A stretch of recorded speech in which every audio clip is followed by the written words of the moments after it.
Okay, folks, so here we are for Tuesday, April 21st, 2020.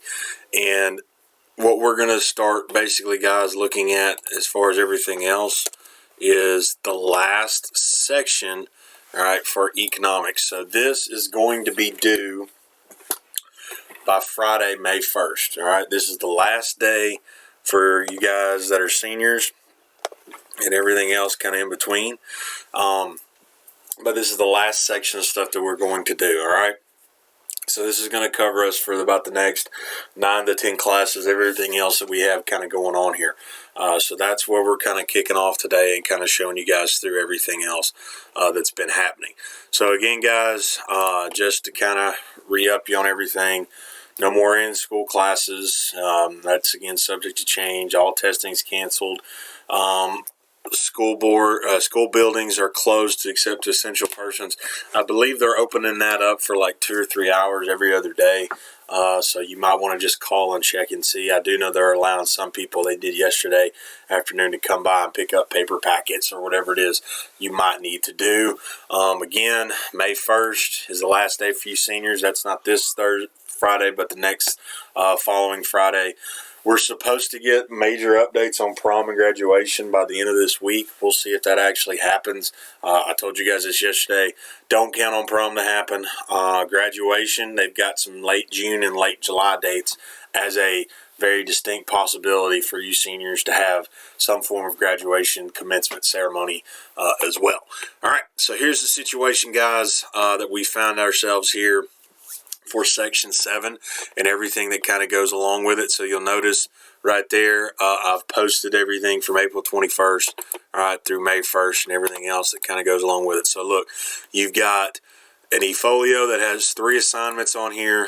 These things are a little bit in depth, so I may go through them one day at a time or half of them at a time. So there's only like 3 assignments.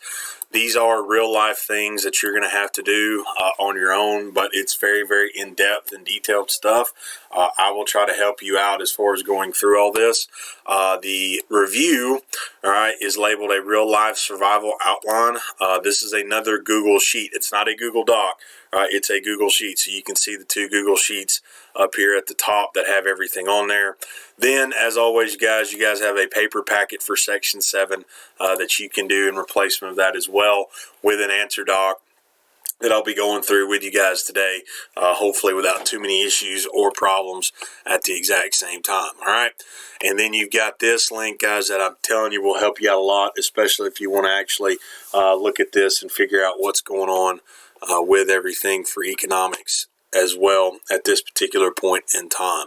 All right, so make sure, guys, that you have 2 Google Sheets or a paper packet that you can be doing with everything else kind of going on.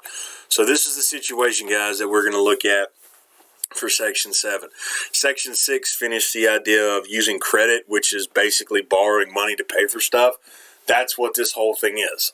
This is basically what you have to know and understand when you want to do what's called financing or borrowing money to pay for something. Now, I know it sounds great to be able to say, hey, I'm never going to borrow a dime for anything I ever want to pay for the rest of my life. And that sounds absolutely freaking phenomenal. It sounds like a great plan. The problem is reality is not as such. If you don't have the entire payment up front for whatever it is you want, whether it's a TV, a car, a house, an apartment, or whatever it is, you're going to have to borrow some money from somebody somewhere. What people get confused in this world is when you basically, leave with something, you've paid or somebody's paid for you in full for that particular item. All right, that's the deal that people don't seem to understand. And the first one that we're going to look at today, and you can see this is Econ Learning Guide number 7. I call it the SUN program, stuff you need. You could use another noun or pronoun right there that I won't say on this, but that's just basically what I like to look at. So what we're going to talk about today, guys, is a car situation, okay? So when you guys want a car, and I'm not talking about, going on Craigslist or just basically trying to do that, which is fine if you want to do that.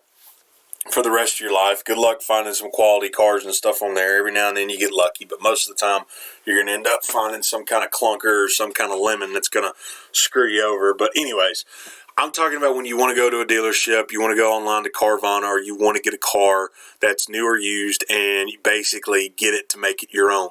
When you do that, guys, when you drive that car off the lot and you got your hands on the wheel and you're taking it to do whatever it is you want to do with it, if you're looking at buying this car, all right, that is the moment that somebody or yourself has paid for the entire thing that day. Okay, when you leave and you get to drive it and it's considered quote unquote yours, this is where you've already paid for it, or you've borrowed money to pay for the entire thing, all right, up front. That's the deal that people don't seem to understand about cars and any kind of thing that you finance for. All right, so that's the deal as far as this stuff goes. When you pick your car and everything else that goes along with that at the exact same time.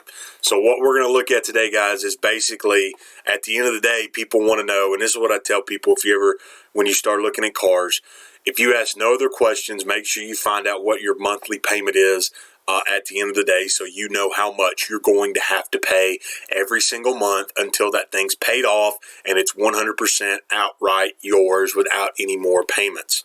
All right. So if you're doing this here on 7.1, it says car real life outline. The goal here is to find a car that you can pay for that is under $300 a month. $300 a month for everything else kind of in between that goes along with this, all right, as well. So when you're trying to find all this stuff, guys, for a car, the first thing you do is find a down payment, okay? Most people that end up having a down payment usually do what's called a trade-in car. This is where you take your old car, all right, and you get rid of it, and whatever that old car's worth, okay, whatever that old car's worth, you go ahead and they subtract that from the cost or the dollar price from the new car, all right, that you are getting at this particular point in time. So what you got here on the car RLO, as far as this stuff goes, guys, as far as these things to look at it, getting a down payment.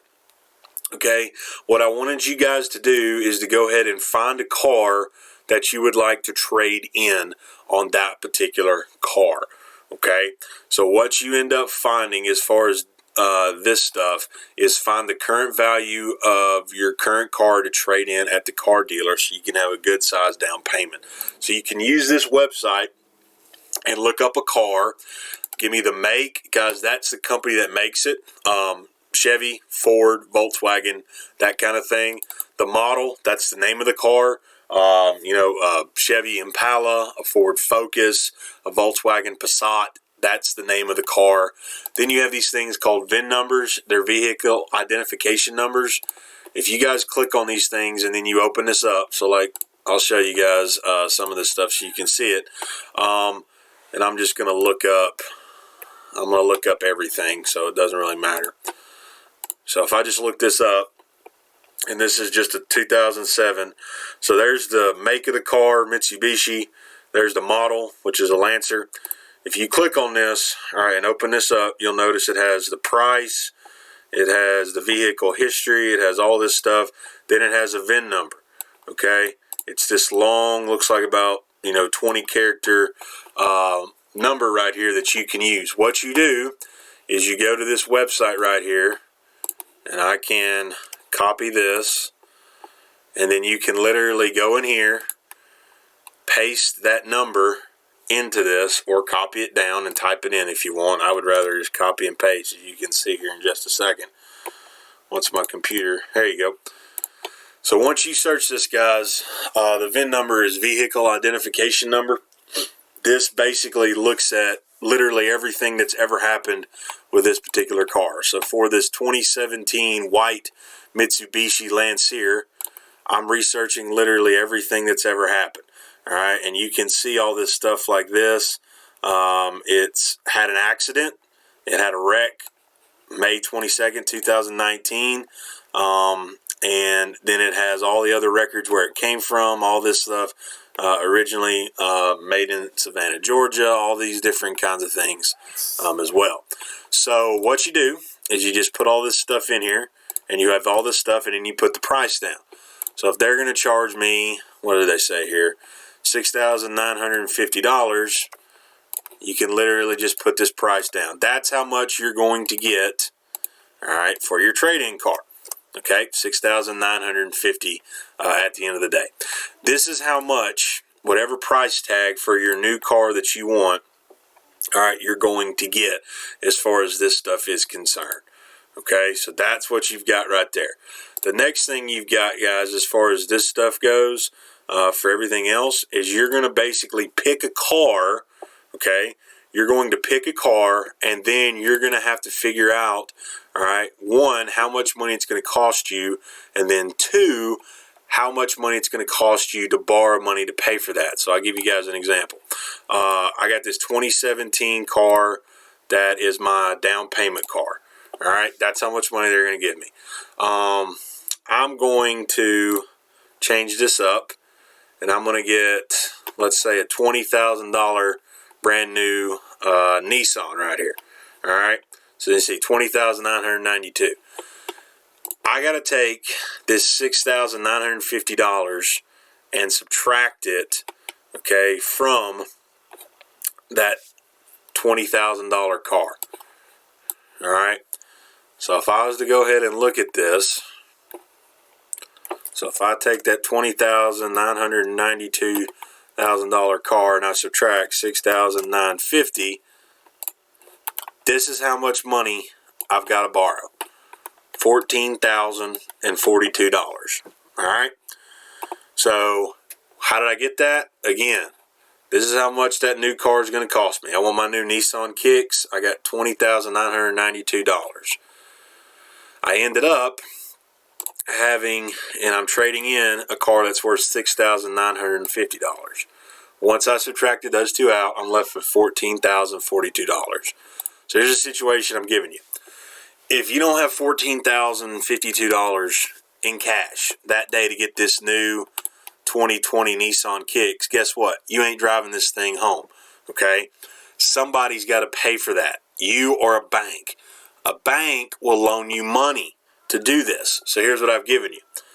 You look up all these banks that are willing to loan you money, and they're going to literally show you how much it's going to look at. So like, look at this. I got a $14,000, $52,000 loan. All right. My down payment, let's just say it's zero for right now. And then look at this. Here's a list of banks. Wells Fargo will give me a $221 a month loan at 4.14%. But this is only for 72 months. Guess what, guys? That's 6 years. All right. I don't want 6 years. I want 5 years. Okay. That's 60 months. So look at this. There you go. Why did 72 months change into 60? Because you got 12 less months. You got one less year to pay stuff. But look, this assignment says, all right, it's going a little slow for me here. This assignment says it has to be under $300 a month. So guess what? You're in good shape. All you do, as far as this stuff, is say, okay, I've got Wells Fargo. I'm going to end up paying, what was it, $260 a month. My interest rate, you'll notice it says APR right there. And you could even copy this if you wanted to. I'll show you. 4.1%. Loan type, this is what's called a 60-month or used car loan. Either one. It's a used car loan. Minimum credit required, you must have excellent credit. So you've got to have a pretty high credit score to get this, or they're just going to add it up. So then, guess what you do? You just do this. 260. How many months was it? 60 months. Look at that. $15,600. So look, I borrowed that day $14,042. I had a $20,000 car, a $6,950 trade-in. I borrowed $14,042. when I borrowed that, that's what's called a loan, I have to pay back $15,600. Why? This is the fine that's called interest for borrowing money. Guys, this is one of the first things you will do, all right, when you use credit to borrow money to pay for a car. Okay? So this is 7.1 on the car real life outline, where you just go through, you find a car to trade in, how much is it worth, then you find your new car, and then you find a bank that's willing to loan you, make you a 5-year, 60-month loan. Okay? And then you just write all that stuff in without too many issues or stuff there. All right? So that should take care of 7.1 in the first part of this. Guys, we'll go through all the other 2 or 3 things the next couple of days so you guys can kind of see this. But again, here's the good part. Once you've done all this, the green boxes do the math automatically. So there's not as much math as you would think as far as this stuff goes at the end of the day. All right. If you're doing the paper packet, as far as everything else that goes with it, let me go ahead and show you guys some of this. So the first thing, guys, that it's talking about right here is the banking system, all right, and everything else that goes into it for all these other different kinds of things. What it's asking as far as this stuff goes, taking notes, you know, you had those 3 vocabulary terms and everything else. What it's asking for here, guys, as far as development of U.S. banking, it starts with these ideas and how we've transformed things over time. Here's the key thing about this on page, I believe, 36, or the first page of your Section 7 work. If you're writing down the origins, it's basically a gold standard with trading value. That was the original idea behind it.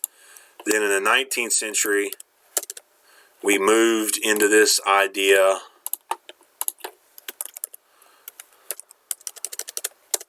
Let me get this up and running so you guys can see it. Moved into idea of personal banks. And then finally, the 20th century is what we now have to thank for everything else that has kind of created a huge conglomerate of things where credit used to finance new items. This is probably the biggest changes, guys, that you can see as far as this stuff goes when you're filling in all these things. So again, guys, this is this is the beginning of Section 7. We will go through this the next couple of days so you guys can kind of see this for everything else.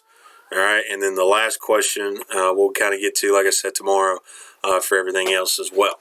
All right, so this takes care of the beginning of Section 7. Guys, this is what we're going to do for the next week and a half, 2 weeks that you seniors have left. This will be the last section of things for economics. Again, guys, if you can't get a hold of the paper packet, I'm trying to put all this stuff online. Obviously, if you're trying to do the paper packet only, please go to the school. I don't have the capability to print off 70, 80 some odd paper packets here at the house. Please go to the school. They should have copies of everything. At this point, guys, where we've gotten to as far as this stuff goes, we are basically at 9 total assignments. You will have a total of 11 by the end of the day today. Section 7 will be the last section, all right, for you guys to be able to finish everything up the next couple of days. All right. So again, I hope this finds you well. I hope it finds without too many issues. You've got the last section. You've got 2 Google Sheets that we will go through, or you can do the paper packet and turn that in whichever way you'd like. But that's the last stuff for economics and Section 7 overall. All right. So I will be available this afternoon with the Coach Bowman chat time. Please drop in at any point that you'd like. Let me know what questions you have. I'll try to give you as many answers as possible, and we will go from there. Talk to you guys later.